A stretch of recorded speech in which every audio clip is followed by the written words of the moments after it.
नमस्कार बच्चों। सिद्धार्थ शिक्षा सदन सोयत्रोड द्वारा चलाई जा रही ऑनलाइन क्लास में आप सबका स्वागत है। मैं आपका संस्कृत का टीचर गोविंद चौहान हूँ।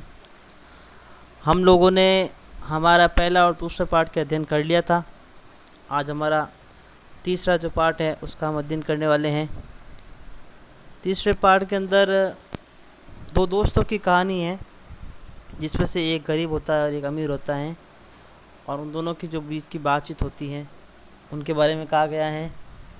तो देखिए, सबसे पहले हम इस पाठ के शब्दार्थ देखते हैं। शब्दार्थ देखिए इसके। पहला शब्दार्थ है समृद्ध।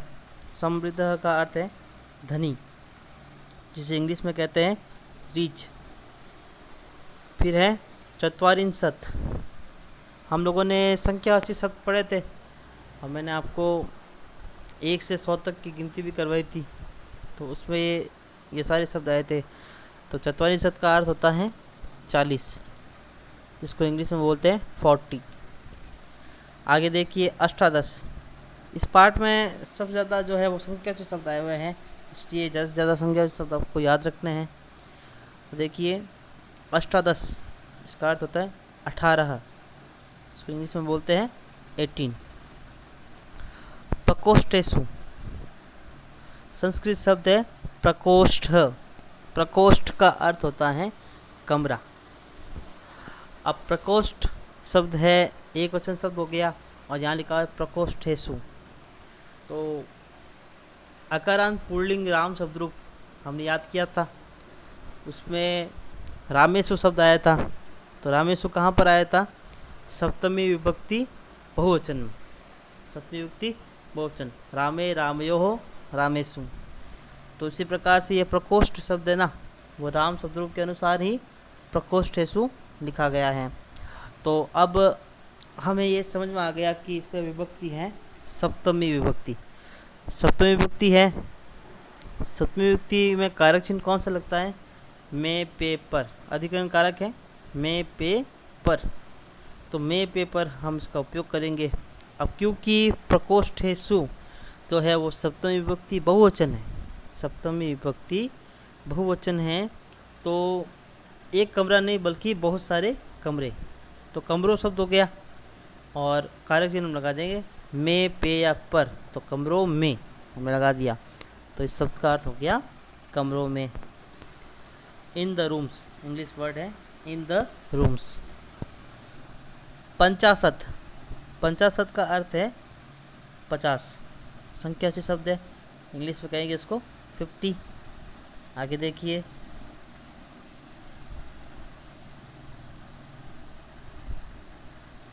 गवाक्षः। गवाक्षा का अर्थ होता है खिड़कियाँ। अब देखिए यहाँ पे भी देखिए शब्द है गवाक्षा, शब्द है गवाक्षा। ये आकारांत स्त्रीलिंग शब्द है। आकारांत स्त्रीलिंग शब्द है, तो जैसे रमा शब्द है रमा, रमे, रमाः, उसी प्रकार से गवाक्षा, गवाक्षे, गवाक्षः, ये बहुवचन शब्द हो गया। गवाक्षा का अर्थ होता है खिड़की, और गवाक्षः का अर्थ हो गया खिड़कियाँ, क्योंकि बहुवचन है। यहाँ पर ये जो शब्द आया हुआ है खिड़कियाँ, इसमें देखिए आप, इसका जो मूल शब्द है उसमें, मूल शब्द में देखिए खिड़की शब्द है, खिड़की, और जो खिड़की जो शब्द है उसकी मात्रा आएगी छोटी, सॉरी बड़ी मात्रा आएगी। एक मिनट देखिए आप, यहाँ पे मैं लिखता हूँ मैं आपके सामने, खी ड़ और की, तो यहाँ पर बड़ी मात्रा आई हुई है। यह ईकारांत स्त्रीलिंग शब्द है। ईकारांत मतलब कि बड़ी ई है, तो इसलिए मैंने थोड़ा ज़्यादा बोला ई को। तो ये ईकारांत स्त्रीलिंग शब्द है। अब जब ये ईकारांत स्त्रीलिंग शब्द है, तो यहाँ पर जब हम इसका बहुवचन करेंगे, तो बहुवचन करते हैं तब ई की मात्रा जो होती है, बड़ी ई की मात्रा, उसको कर देते हैं छोटी, और उसके बाद में पीछे या जोड़कर उसके ऊपर चंद्र बिंदु लिख देते हैं, तो इससे यह हो जाएगा बहुवचन। तो आपको ध्यान रखना है कि ऐसा शब्द मतलब कि ईकारांत स्त्रीलिंग शब्द होना चाहिए। उसका जब हम बहुवचन करेंगे तो ई की मात्रा को छोटी कर देंगे और उसके अंदर या जोड़कर पीछे चंद्र बिंदु जोड़ देंगे। तो देखिए ऐसे और उदाहरण भी है बहुत सारे, जैसे लड़की शब्द है, लड़की, तो लड़की का लड़कियाँ, तो लड़की में मात्रा बड़ी आती है लेकिन लड़कियाँ में छोटी मात्रा कर कर या के ऊपर चंद्र बिंदु लगा देंगे, तो लड़कियाँ। उसी तरह से मक्खी, मक्खी में बड़ी मात्रा आती है तो मक्खियाँ करेंगे तब की मात्रा छोटी कर देंगे। बकरी, बकरियाँ, तो ऐसे कई सारे शब्द हैं जिसको हम मात्रा छोटी करके पीछे या लगाकर चंद्र बिंदु लगाकर बहुवचन कर सकते हैं, लेकिन होना चाहिए वह ईकारांत स्त्रीलिंग शब्द। अब आगे देखिए, अगला वर्ड हमारा था चत्वारिंशत्, चतुश्चत्वारिंशत्। तो चतुः शब्द है, ये देखिए यहाँ पर जो है ना चतुष लिखा हुआ ना, ये शब्द है चतुः, विसर्ग है, और विसर्ग का यहाँ पर तालव्य सा बन गया विसर्ग संधि के हिसाब से। उसके बाद में च आया, इसलिए च के हिसाब से जो विसर्ग है वह तालव्य सा में बदल जाता है, तो तालव्य सा बन गया। तो चतुः और उसके बाद है चत्वारिंशत्।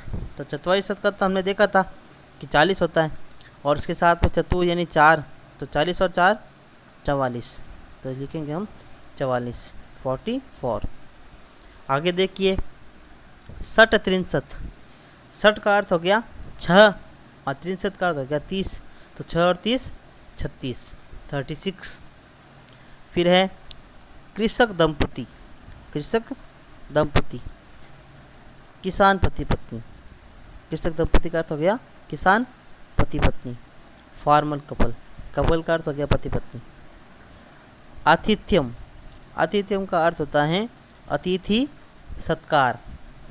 जब हमारे घर में मेहमान आते हैं तब हम उसका जो भी सत्कार करते हैं उसे बोलेंगे आतिथ्यम, यानी अतिथि सत्कार, रेस्पेक्टिंग गेस्ट। कर्म करह, कर्म करह का अर्थ होता है काम करने वाला, नौकर जो होता है ना उसे बोलते हैं कर्म कर, काम करने वाला, वर्कर। भवताम, भवताम का अर्थ है आपके, इंग्लिश में बोलेंगे योर्स, भवताम का अर्थ है आपके, इंग्लिश में कहेंगे योर्स। आगे देखिए भृत्यः, भृत्य का अर्थ है नौकर या सेवक, इंग्लिश में बोलेंगे उसको सर्वेंट। फिर अंतिम शब्द है शक्नुवंती, शक्नुवंती का अर्थ है सकते हैं, एबल टू डू। अब हम शुरू करते हैं हमारा पाठ। तो बच्चों आपके पाठ का नाम है स्वावलंबनम। शब्द देखिए यहाँ पर, एक शब्द है स्व, उसके बाद में है अवलंबनम, अवलंबनम,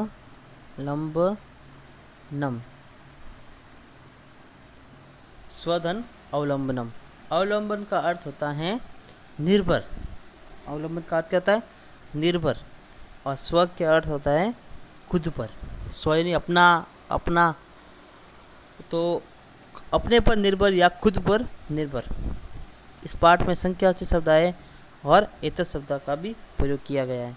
तो संख्यावाचक शब्द आपने देख रहे बहुत सारे आए थे इसके अंदर। तो स्वावलंबन का अर्थ हो गया खुद पर निर्भर। अब हम पाठ शुरू करते हैं।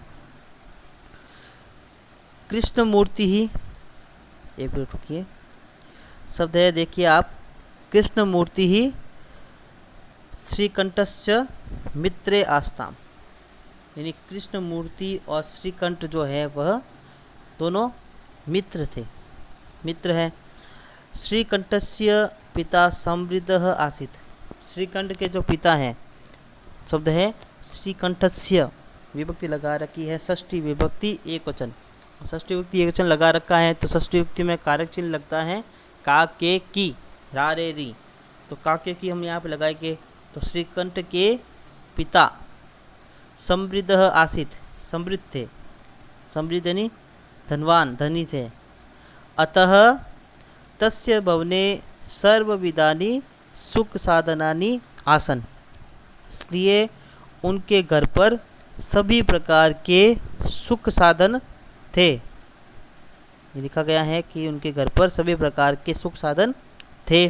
सर्वविधानि सभी प्रकार के सुख साधनानि यानी सुख साधन, आसन यानी थे।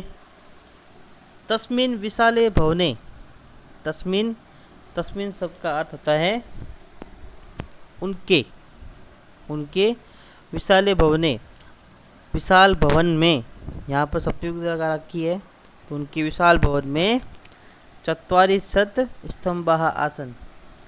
40 खंबे थे। अब एक ऐसा घर जिसमें 40 खंबे हैं तो वो घर कितना बड़ा होगा, आप सोच सकते हैं। 40 खंबे लगा रखे थे तो वो घर कितना बड़ा हो सकता है। तो उनके घर में 40 खंबे थे।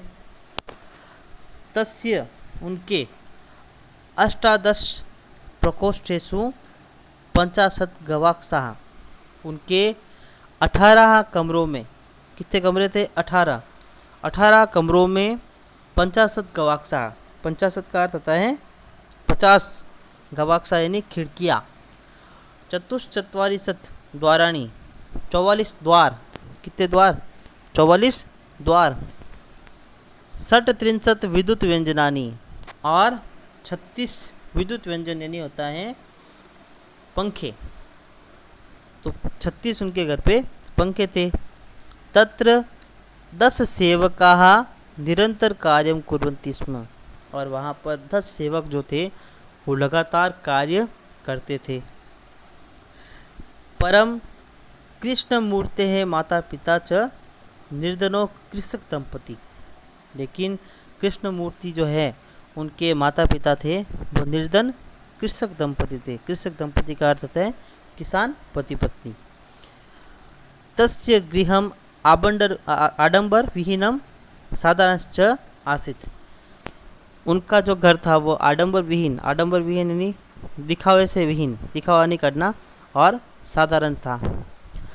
बच्चों, मैं ये जो पार्ट है उसको अब बिल्कुल सीधा हिंदी में बोलूँगा।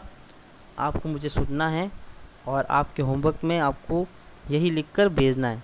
आप संस्कृत का पार्ट भी उतारेंगे पहले, फिर बाद में नीचे लिखेंगे हिंदी अर्थ, और उसके बाद में मैं जैसा बोलता हूँ वैसे आपको लिखना है। तो देखिए, अब मैं पूरा इसका हिंदी बोलूँगा।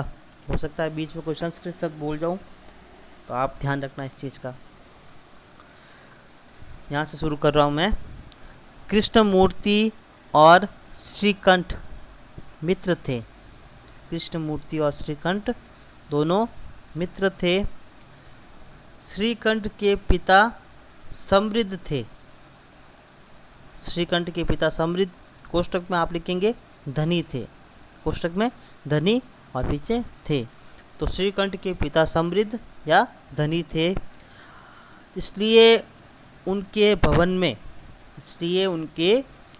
में सभी प्रकार के सुख साधन थे।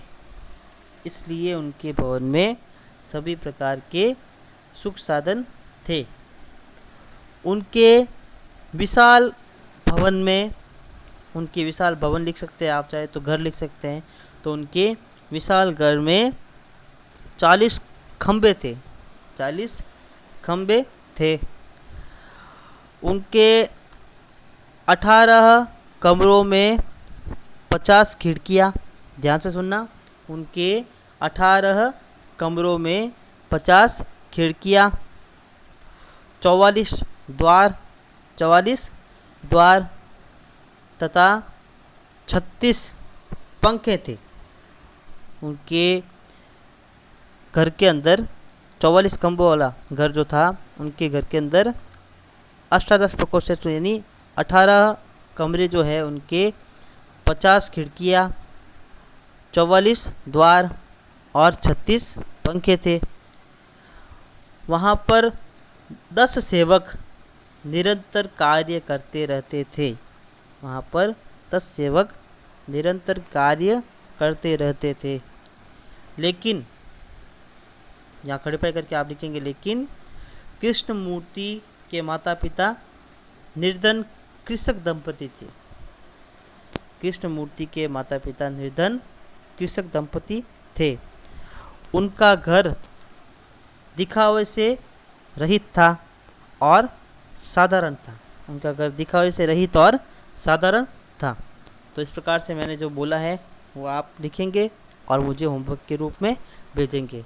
बाकी के पार्ट का अध्ययन हम कल करेंगे। धन्यवाद।